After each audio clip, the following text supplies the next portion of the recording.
I try not to get into things where people get killed. It's a depressing subject. I'm in the motor trade. I was in the motor trade because I wanted to have fun. And to be honest, being in the motor trade used to be a lot of fun. Not so much anymore. As you know, in my opinion, EVs are killing the motor trade. And I think there's a lot of hype surrounding them. I also think there's a lot of lies, and I also think there's a lot of cover-ups. And I really am not a conspiracy theorist, but I can't believe my own eyes with the things that are happening.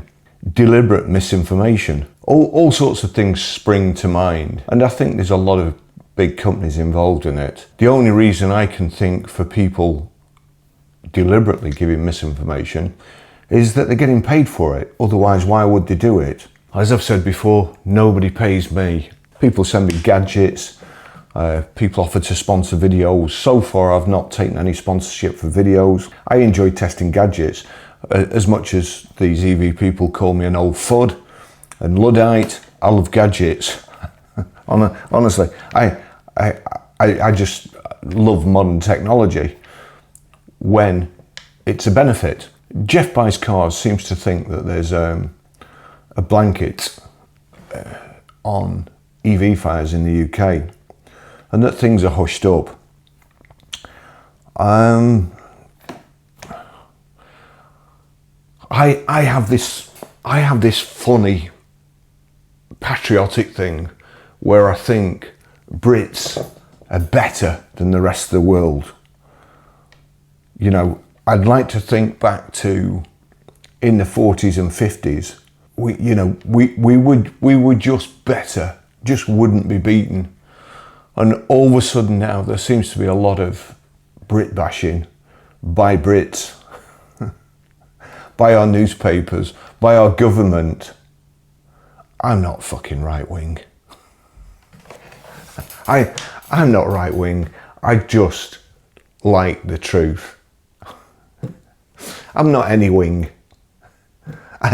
When I was playing football, I could play on the left and the right wing, and I was also a good goalie. So I'm not on any wing.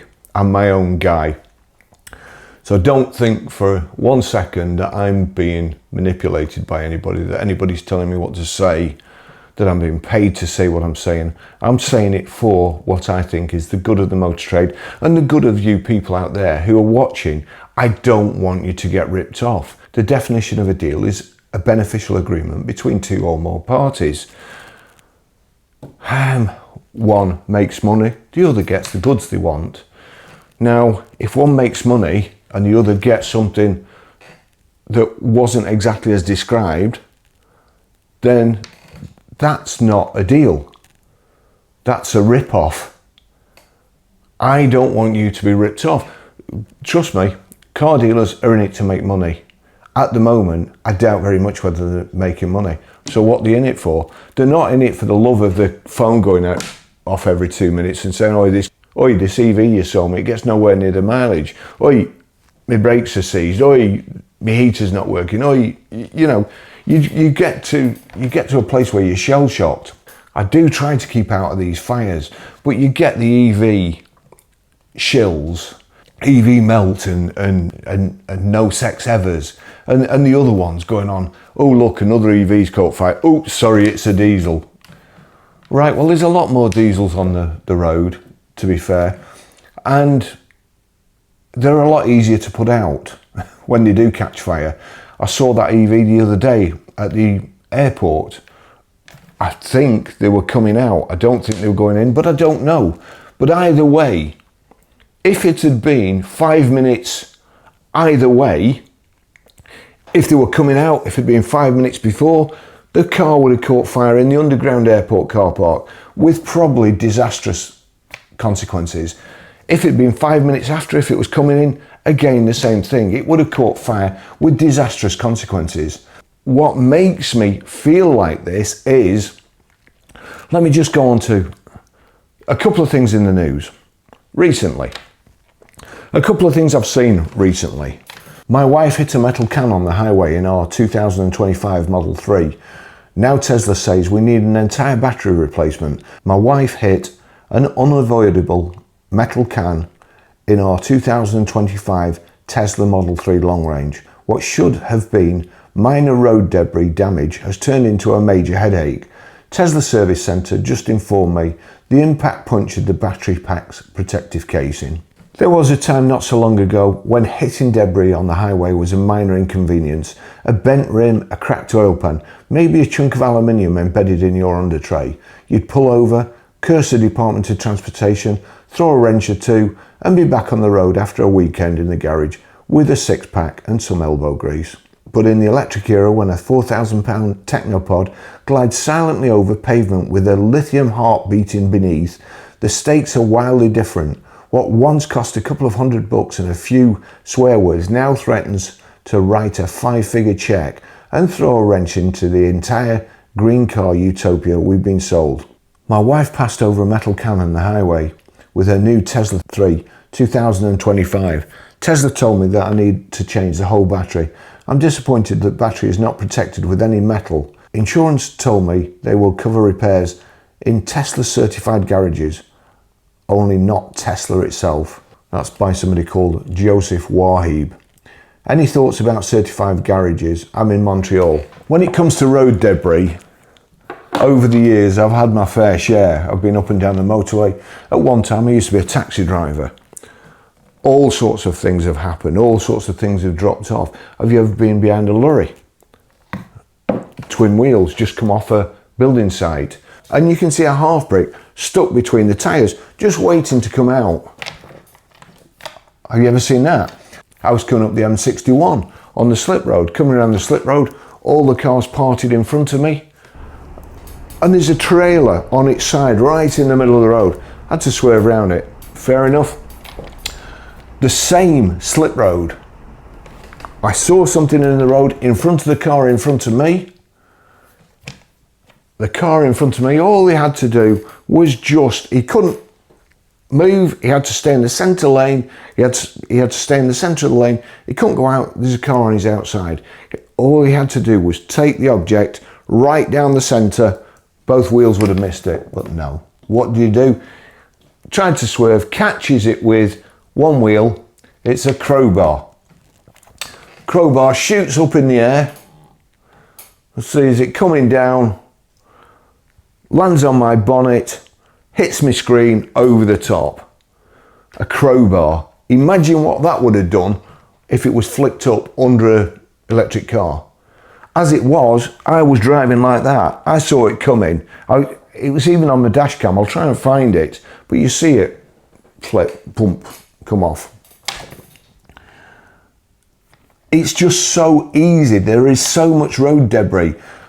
Coming back from London, there was a set of ladders, a whole set of ladders in the outside lane. You know, it's just unbelievable. But I can't remember. Well, to be fair, let's go to Concorde. It's not an EV, Baz, and it was jet fuel. Concorde ran over an object that had dropped off the plane that had taken off before. We know what happened. It went through the wing tanks in Paris, caught fire, lots of people killed, debris on the runway. Cars, electric vehicles. Colorado, Tesla driver dies after multiple vehicle high-speed crash, Aurora police say. This one, granted, self-inflicted. A 26-year-old Colorado man has died as a result of his injuries after crashing into 3 other cars and being partially ejected. Sounds like he wasn't wearing his seatbelt either, according to the Aurora Police Department. The man was clocked by a speed enforcement officer as going almost 100 miles per hour and running a red light before crashing. The driver, who has not been identified, ran a red light at South Airport Boulevard, South Buckley Road, striking one car, spinning out, and then colliding with 2 others, including an Aurora police vehicle, before catching fire. The driver was partially ejected and died at the scene, according to the police. Now, it doesn't say what he died of. However, what it does say, the battery of the Tesla entered what officials referred to as thermal runaway, which is when the lithium-ion batteries heat up so fast that they catch fire or sometimes even explode. Aurora Fire Rescue responded and monitored the Tesla, letting the fire burn out while keeping people away. Driver killed, passenger injured after Tesla crashes and bursts into flames in New York City. A witness said the car was travelling at high speed when it hit a wall on FDR Drive and ejected its two occupants. Again, it sounds like Tesla drivers aren't big on wearing seatbelts, doesn't it? A female driver was killed and a male passenger was seriously injured in a fiery Tesla crash in New York City, authorities said. Now, seeing as they were ejected from the car, I'm pretty certain that the fire didn't kill them. The witness told the station, adding that the damage was just so much that it split in half and that just started going on fire.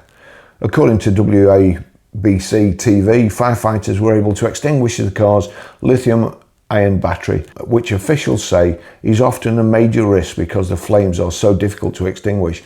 Yeah, apparently it takes between 1,000 to 5,000 gallons of water to put out a petrol or diesel. I've seen reports where it's taken between 50,000 to 90,000 gallons of water to put out an EV, and that one fire engine can put out a petrol or diesel. Sometimes it takes 10 to put out an EV, according to reports. Next one. Tesla bursts into flames in front of Hudson Chevy dealer after driver strikes debris on roadway. A Spring Hill woman was uninjured after her Tesla crashed and caught fire on Thursday morning. Troopers say the 24-year-old woman collided with debris on US 19 and lost control of the vehicle. The Tesla caught fire in the driveway entrance to Castriota Chevrolet, according to the Florida Highway Police. So again, here's a picture there. The vehicle well on fire, burnt out. Tesla vehicle fire causes lane closure at WB I-10 near Date Palm Drive. A Tesla vehicle caught on fire causing a lane closure that leading to some traffic build-up on the westbound side of the Interstate 10 near Date Palm Drive. The incident was first reported just before 11 a.m. when a Tesla vehicle was seen on fire. Firefighters arrived and are attempted to put out the blaze. Nearly 20 minutes after the incident was first reported, the California Highway Patrol issued a hard closure for the slow lane. Traffic is starting to build up in the area. When we go down there, as one EV fire report in Massachusetts put it, batteries in electric vehicles can be hard to get to and flames are difficult to put out, and stranded energy that remains can easily reignite. In 2021, the NTSB determined that high-voltage electric vehicle battery fires pose risks to first responders and that guidelines from manufacturers about how to deal with them were inadequate. Last year, firefighters used 50,000 gallons of water to put out a Tesla semi-fire near Sacramento. Officials noted that the battery reached temperatures of 1,000 degrees Fahrenheit. 50,000 gallons of water were used to extinguish fiery Tesla crash on California highway.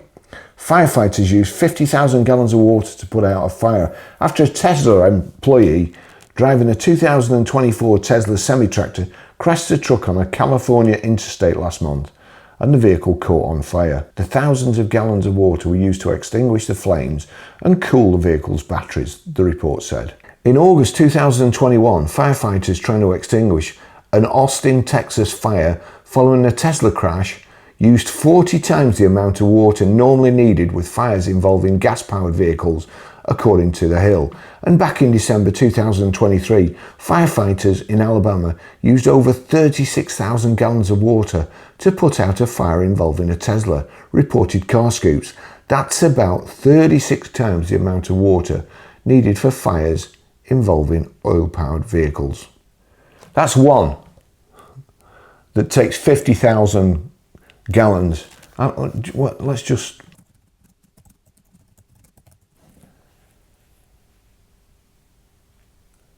$400 gallons.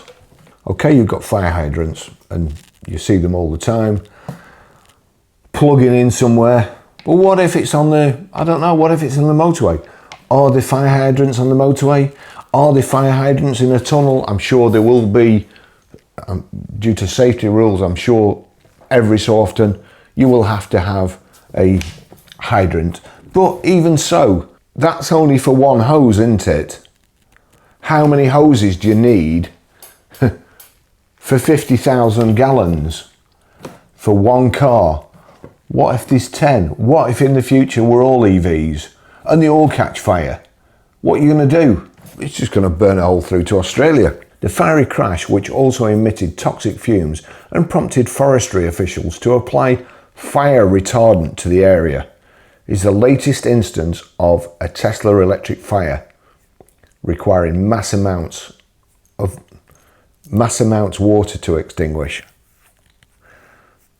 The quality of journalism around these fires, I have to say, is lacking. A Tesla big rig crashed in Northern California on Monday and ignited the vehicle's battery, starting a fire that filled the air with toxic fumes and forced the closure of Interstate 80 in both directions, the California Highway Patrol said.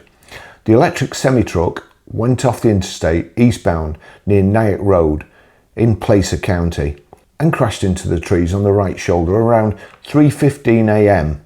Monday. According to California Highway Patrol's incident information website, the driver walked away from the crash and was taken to hospital. The Tesla battery caught on fire and toxic fumes were wafting down the nearby interstate, CHP officer Jason Lyman said. The battery was smouldering at around 1,000 degrees and firefighters had to wait for it to burn out, he said. The battery was still burning, he said, into the late afternoon hours while firefighters tried to cool it down enough for a clean-up. By around 7:20 p.m, the clean-up was completed and the interstate was reopened to traffic in both directions. 16 hours later, is that? 16 hours to deal with a car fire. Imagine being behind that on the motorway. Yeah, but Baz, it's very rare that something flicks up under your car. Do you know how many cars we've had over the years? And to my cost, because you can never see damage on the bottom, where they've turned onto a drive and there's rockery on it and they've not seen it and gone over it. Honestly, in my career, hundreds and hundreds of cars I've seen with damaged sills. Now, that's on the outside. Imagine how many... I've even had a car in where the owner was complaining that his brakes didn't feel like it was working. The underneath of the car was stoved in. The seat was actually higher than it should have been. And the brake pipes were squashed. You know, if that had been an EV, then... Okay. Still don't believe me. This site. Tesla fire records information about Tesla car fires and other Tesla fire incidents that received news coverage. Here we go. Tesla hits pole, ignites. Tesla crashes on highway and burns. Tesla crashes into telephone pole, ignites. Tesla catches fire while driving. Parked Tesla erupts. Parked Tesla ignites. Tesla sinks and burns underwater. Tesla catches fire in garage. Parked Tesla catches fire. Tesla hits tree, catches fire. Carrier transporting 6 MYs burns. Tesla Model Ys. That's unlucky. Massive fire, 14 Teslas, France. When was that? Because we have to be careful that we're not reporting things where these nutters are setting Teslas on fire. 20 Teslas burn in 2 countries on the same day. October the 6th, a car hauler with 6 Teslas, so we've already seen that, faced a fire that destroyed all battery cars. On the same day, another blaze destroyed 14 cars at Chambéry, Tesla service centre in France. The total number of vehicles burned in two different countries on the same day is 20. Was this all just a nasty coincidence or a sign of something bigger? Head-on collision, Tesla catches fire. Head-on collision, Tesla catches fire. Tesla burns at airport terminal. Tesla hits debris and catches fire. Tesla hits guardrail and burns. Tesla crashes into rock pier and ignites. Tesla spontaneously combusts. Tesla crashes into tree, burns. Tesla crashes into tree, burns. Parked Tesla explodes. Tesla crashes in parking lot. Tesla hits fire hydrant. Now that's unfortunate. Tesla hits fire hydrant and burns. So, you know, the poor old fire engine crew. Tesla catches fire on highway. Tesla found burned down. Powerwall causes house fire. Tesla loses control, hits tree and catches fire. Tesla crashes into woods, catches fire. Tesla catches fire on highway. Tesla catches fire on highway. Tesla explodes. Tesla catches on fire while driving. Burned body found next to burning Tesla. Tesla catches fire at dealership. Fiery crash. Tesla crashes and catches fire on bridge. Tesla ignites in garage. Tesla spontaneously ignites. Tesla hit curb and catches fire. Tesla catches fire while driving. Head-on collision. Tesla burns. Tesla collides with car head-on. Tesla spontaneously combusts. Tesla crashes on highway. Stays on fire for hours.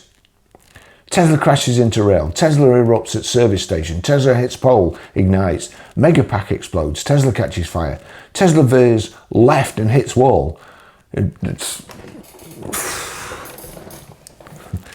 like that insurance report. I had to swerve several times before I hit him.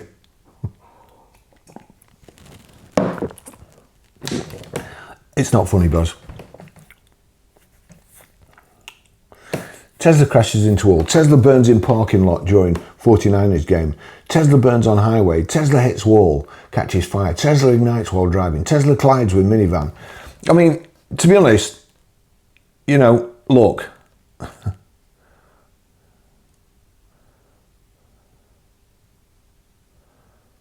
But the thing that really, really worries me is right at the bottom, back to 2013, car hits road debris. Debris on road punches battery. Hitch tow punches battery.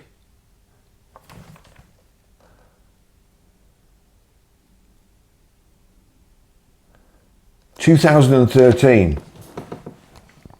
Wouldn't you think by 2025 there would be a Kevlar coating going back to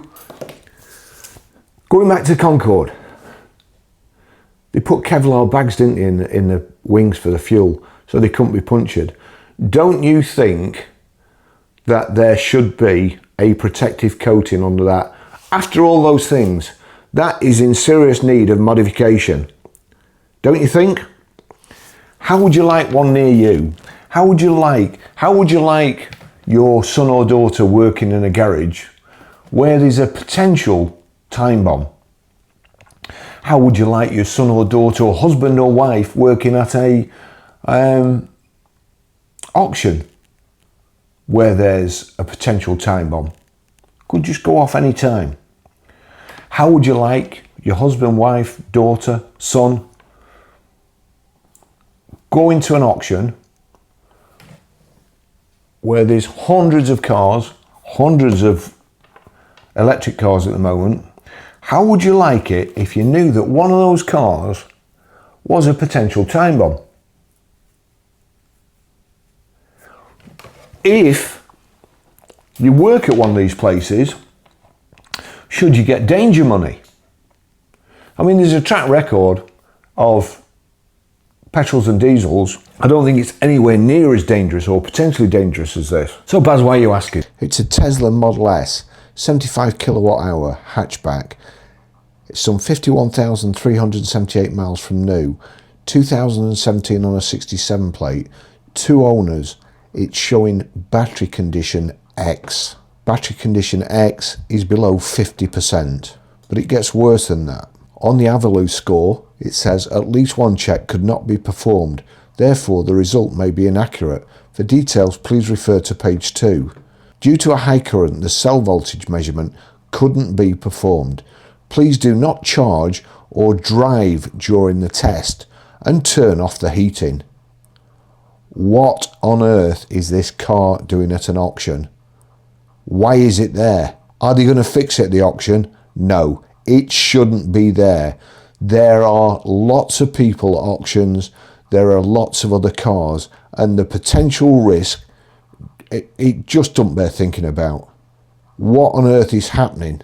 Tesla Model S, 90 kilowatt, 101,503 miles. It's warranted. 2015 65. It's had 2 owners. It's electric. You see the bonnet's up there. Just says it's grade 4. No battery condition report. no mention of anything else. It's in the normal section until we get to the bottom. Non-runner exposed high voltage battery, non-runner high voltage cables, exposed high voltage battery. That's at an auction. Now they do say that if you have a damage, it can go on fire 3 months after the damage, probably even more. I'm sure there's one that caught fire 6 months after the damage.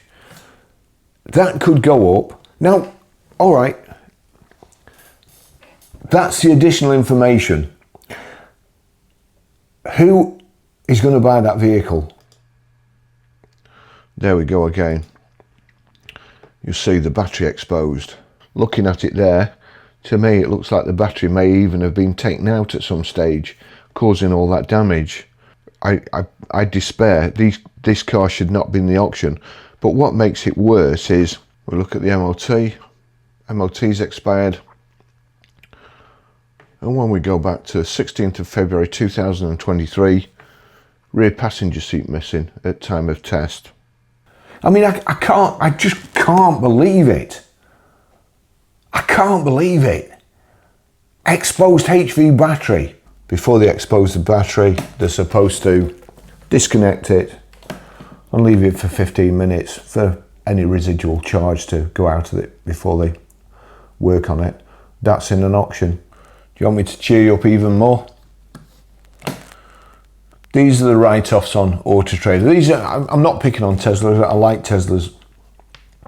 I like Elon Musk. Seems that I'm the only one these days, but here we go. These are on Auto Trader. Category S. Category S, that's structural damage. You notice anything about these? Private seller, private seller, private seller, private seller, private seller, private seller, private seller. Cat S, Cat S, Cat S. Cat S, Cat S, Cat S. Cat S, Cat S. Cat S, Cat S, Cat S. Cat S. Now, if we just go down here, seller type, there's 53 private sellers selling write-off Teslas, only 12 trade sellers. What guarantee have you got that any of those 53 vehicles haven't got a punctured battery and are just about to set on fire? There has to be a completely different way of selling these vehicles. I don't think it should be allowed. If it's been put down as a Cat S, unless it has a stringent battery test, unless there are rules brought into place, they should not be on the road and they should not be anywhere near any other cars or any other people. You know, it just shouldn't. Thanks for watching. See you in the next video.